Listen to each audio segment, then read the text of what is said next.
Jawanya Nayu ni tuan cok baik cok Pip Sumatera Inggeris han diangkat Sumatera na ayat cok li tabuh nanggro yang hana rakang ni.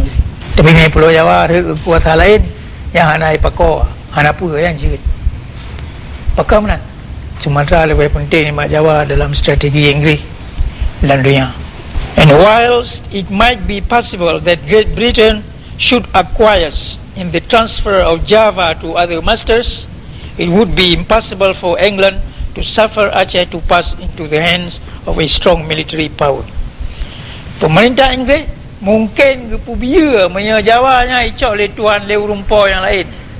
Tapi antara ipubia punya Aceh herd dalam jaro kekuatan militer yang lain.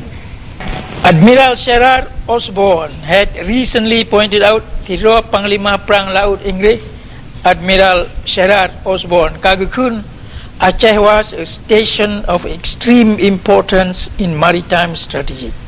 Acehnya na sebuah wilayah yang penting ji haita uko dumnan penting dalam perang laut. Tuan duduk dia yang pak bini Laut India, bak pintu Laut India ni pada duduk. Jawa, ia nampak apa apa? Anak to pintu. Dari yang ada depa, bagaimana orang ipat belajar dunia itu mikir itu pun dumna penting nang gro Aceh. Kiman kita yang Aceh gro anak to tu mikir kan. Yang kerja anak merdeka le. Yang orang yang mana cik. Bantah bodohnya orang anak ipu Aceh miu Jawa. Yang kita yang ro yang jak puduk ro miu Jawa. Kiman dia puduk ro miu Jawa ji pale miu deh. Kaya ji pale miu tu anak le miu Jawa. Kiman dia puduk ro miu Jawa. Kata ya cok tanah dia apa dia puduk no miu Jawa. Kaya dah pegang awak yang yang tu mikir urang anak tu mikir bantah bonang ro anak tu mikir dia Aceh. Muru yang duk ipak pulau Inggeris ipak beladi tu yang ujung Eropah itu pua dia nayu memang pulau Sumatera. Dia nayu Aceh. Pi urang Aceh kero nang ro. Gatanya kero dah anak tu mikir kan.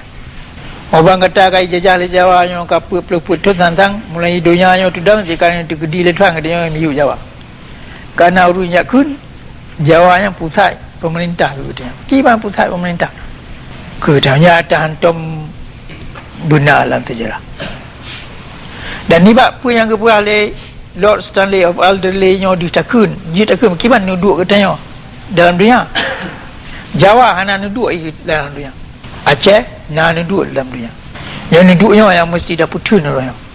Ada mula baca khabar katanya dah perkara pentingnya lah tahu perkara. Nyo urang Inggeris yang perkara na Aceh penting. Nyo hanya ham buka mata dah tak tengok bangai-bangai. Nyo lu dah dengar kan hanya ham buka mata. Nyo kon habalunnya lomba. Haba uru-uru yang mak kuasa dalam dunia. Itu orang bohyum, itu orang berharga. Aceh dunia penting. Nyo yum-yum yang urang Aceh gerah anak itu putih-putih orang. Anak itu putih-putih galai keturunan. Keturunan 25, keturunan 65, keturunan 85. Jadi bagi orang penting Aceh dalam dunia kan katanya Aceh. Tiap pegah-pegah, tiap perayaan roh, tiap penting-penting roh dia. Atau punya evidence show finish. Nyo duduk Aceh dalam dunia penting lagi nak bantah bodohnya dia angkat. Dan kita yang anak tapan dengan Jawa. Nyo menyepui ke lenggih no. Menyo Jawanya icok le batal nama ipaduli bi baik cok. Baik tiba je le to yang cok. Ha? Tapi Aceh yang lain perkara.